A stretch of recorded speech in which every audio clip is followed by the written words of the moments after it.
In today's video, I am going to teach you how to conditional format with icon sets in Excel. We are going to add visual indicators to your data so you can quickly understand the meaning of numbers at a glance. This is especially useful when you want to compare values in a simple and easy way. To begin, select your data cells from A2 to A4. Take a moment here to make sure you highlight exactly those cells. You should see the column and row range change color or outline to show that Excel recognizes the selection. This step matters because conditional formatting applies to the cells you select, so choosing the correct range ensures the icons appear in the right place. Next, once your cells are selected, click the Home tab.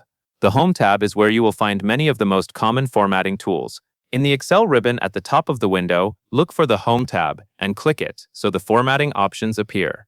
This is an important transition because conditional formatting is located in the Home area, not in the more specialized menus. After you are on the Home tab, click Conditional Formatting. You may see it as a button or menu in the ribbon. When you click it, Excel will open a drop-down list with different options.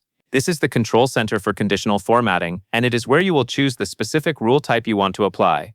Now that the conditional formatting menu is open, hover over icon sets and click three arrows.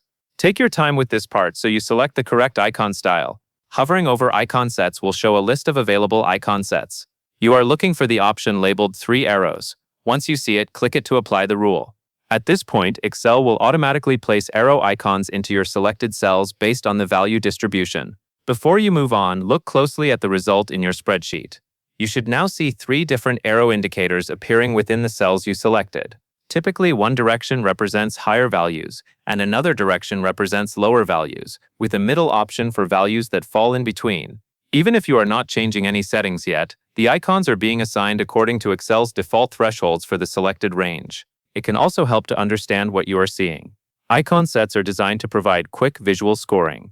Instead of reading each number carefully, the arrows give you an immediate sense of relative performance or status. This makes your spreadsheet more readable, especially when you present data to others or when you review it quickly yourself. If your arrows look different than expected, that usually means the underlying values fall into different categories according to Excel's default logic. But for the basic setup described here, the key action is selecting the correct range and choosing the three arrows icon set from the icon sets options.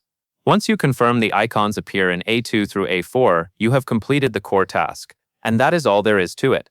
That covers everything you need to know.